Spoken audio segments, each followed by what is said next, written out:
కొత్త బట్టలు, కొత్త వెలుగులు. మీ ఇంటి పండుగ సంతోషాలకు అసలైన చిరునామా సిఎంఆర్ షాపింగ్ మాల్. అందరికీ భోగి, సంక్రాంతి, కనుమ శుభాకాంక్షలు.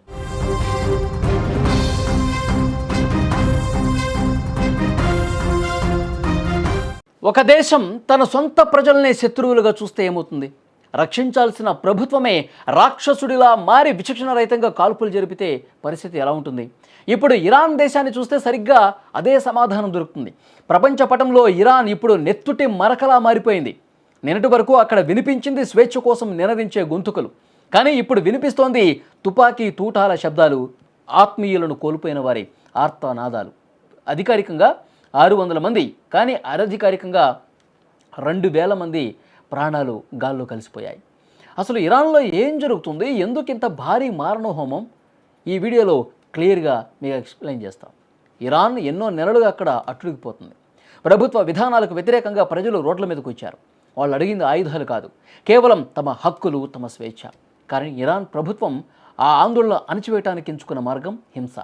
తాజాగా అందుతున్నటువంటి ఇన్ఫర్మేషన్, ఇరాన్ వీధుల్లో పరిస్థితి చేదాటిపోయింది. ఇప్పటి వరకు జరిగిన ఆందోళనలో 600 మంది పైగా మరణించినట్టుగా లెక్కలు చెప్తున్నాయి. కానీ ఇది కేవలం బయటకు తెలిసిన నిజం మాత్రమే. స్వయంగా ఇరాన్ అధికారులే ఇచ్చినటువంటి సంకేతాల ప్రకారం ఈ మరణాల సంఖ్య ఇప్పుడు 2000 వరకు ఉండొచ్చని అంచనా వేస్తున్నారు. ఇష్టం వచ్చినట్టుగా కాల్పులు జరుపుతున్నారు, ఇష్టం వచ్చినట్టుగా చంపి పడేస్తూ ఉన్నారు. ఎవరైతే ఎదురు తిరుగుతారో, ఎవరైతే మాకు స్వేచ్ఛ కావాలంటారో, ఎవరైతే రోడ్ల మీదకి వచ్చి నిరసన తెలియజేస్తారో వాళ్ళ అంతు చూడటమే లక్ష్యంగా అక్కడ బలగాలు పనిచేస్తున్నాయంటే తమ దేశ ప్రజల మీద, తమ సొంత మనుషుల మీద ఈ విధంగా మారణకాండ సృష్టించడం నిజంగా ఇరాన్కి మాత్రమే చెల్లిందేమో. అలాంటి ఒక దారుణమైనటువంటి పరిస్థితులు కనిపిస్తున్నాయి. అక్కడ ఖమేనీకి వ్యతిరేకంగా పెద్ద ఎత్తున ఆందోళనలు జరుగుతున్నాయి.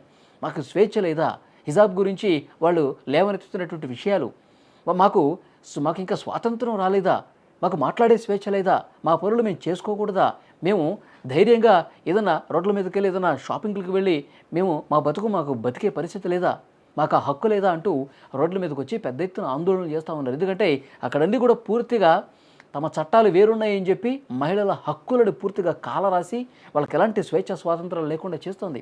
అందుకే నిజంగా పిడికిలు బిగించి పోరాటమే చేస్తూ ఉన్నారు.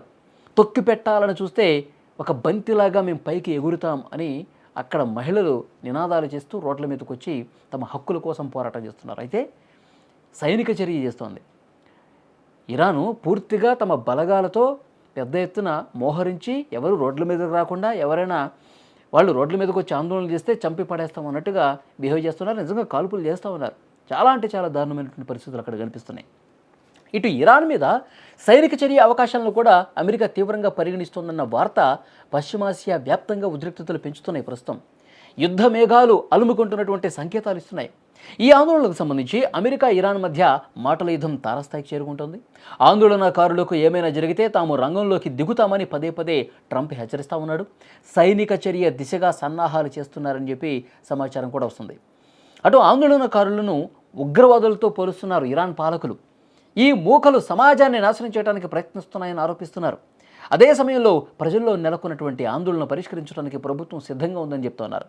దేశాన్ని అస్థిరపరిచేందుకు అమెరికా, ఇజ్రాయెల్ కుట్రలు పన్నుతున్నాయని ఆరోపించారు.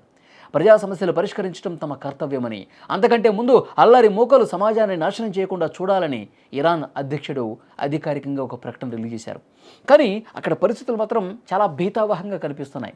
ఇరాన్లో కొంతమంది ఆందోళన చేస్తున్నారు, కొంతమంది పాలకులకి అనుకూలంగా కూడా చేస్తున్నారు. ఎందుకంటే ఎవరైతే అల్లర్లు చేస్తున్నారో వాళ్ళు అమెరికాకి, ఇజ్రాయెల్కి మద్దతు తెలుపుతూ సొంత దేశానికి, దేశ పాలకులకు వ్యతిరేకంగా చేస్తున్నారంటే వాళ్ళు దేశద్రోహం పాల్పడుతున్నారని చెప్పి ఇక్కడ ఉన్నటువంటి ఇరాన్ పాలకులకు మద్దతు తెలుపుతూ